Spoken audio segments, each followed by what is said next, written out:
Hi, it's the nursing professor here. I want to talk to you today about doing a neuro assessment, some basics associated with it. And so when we're talking about doing a neuro assessment, we're talking about taking care of our patients that may have a traumatic brain injury.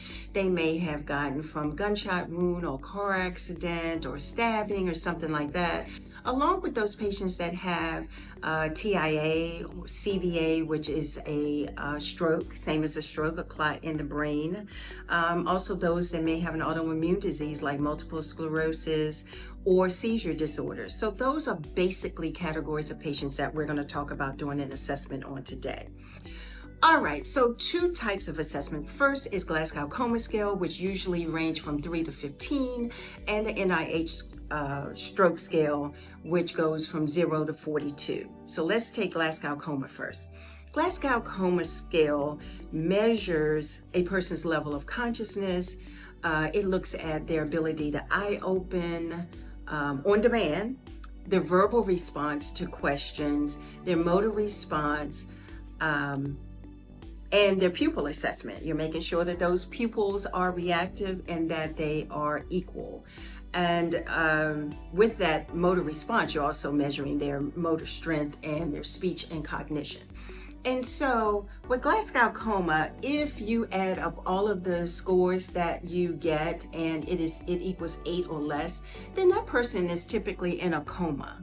Okay, and so can that person improve? Absolutely, they can improve. But Glasgow Coma scales are used for frequent assessment. So you would look at your doctor's order and see maybe it's doing a Glasgow Coma every hour times 4, until they can see some sort of steady state, or they're looking for a person to have a quick turnaround. So check your orders when you are performing Glasgow Coma scales. And again, remember it's 3 to 15.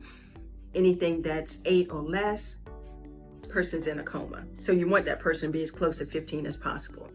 Number 2 way that we do a neuro assessment is using the NIH stroke scale. Now that score ranges from 0 to 42.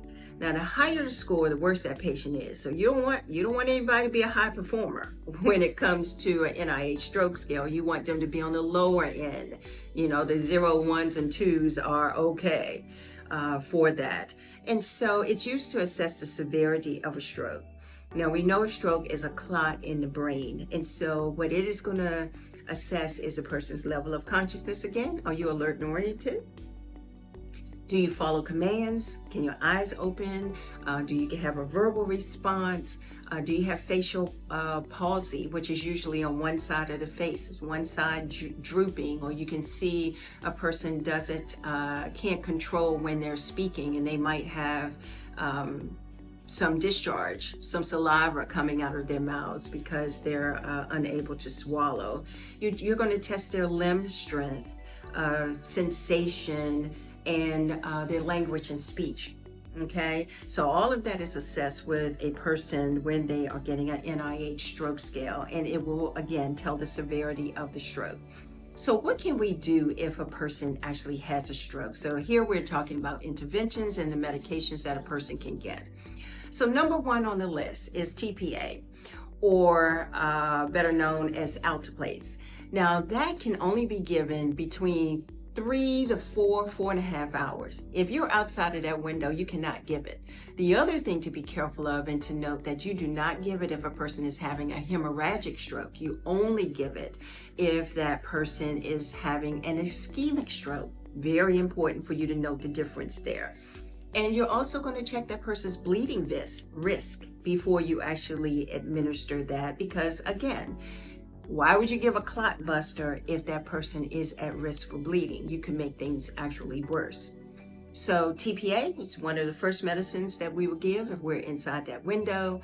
Number 2 would be we place that person on antiplatelets or anticoagulants because we want to prevent further strokes or clots from occurring. And so examples of those can include aspirin, Plavix, Eliquis, Coumadin. All of those are blood thinners, and those can actually be used to monitor to prevent a person from having first strokes. But with that, you want to monitor that person's risk for bleeding. So you're going to look at things like, are they bleeding from their gums when they brush their teeth and things like that. Antihypertensives are also very important because you do not want a person to have an elevated blood pressure with that. And so 2 of the common meds we use to lower the blood pressure, we don't want to do it too fast, but 2 of the common meds we use are labetalol and nicardipine. All right. Anti-seizure medications, if your person is at risk for having a seizure, we look at Dilantin and Keppra. Okay, and we know that there's levels associated with anti-seizure medication, so we want to make sure that person is therapeutic. Stool softeners, you might ask why. You want stool softeners because you don't want anything that may increase intracranial pressure. Okay, and so you want to make sure that there's no straining if at all possible, and so your patient is placed on stool softeners. Now, red flags that happen to a patient that has a neurological problem, and by red flags I mean this is one that you're going to respond to right away. Any sudden change at all. If there's a drop in Glasgow coma scale, if there are unequal pupils, if there's sudden speech or motor changes where speech becomes all garbled, you can't understand, but at the last hour you could. If there's any seizure activities, you want to note that. And with a seizure, remember that you want this time that seizure. Very important that you time the seizure. Vomiting and headache could be a classic sign of increased intracranial pressure, and you want to make note of that. And so with any of these, a rapid response should be called because you're going to need some help to get this person to the next level of care or to start intervening at some level of that so that that person doesn't end up with more harm.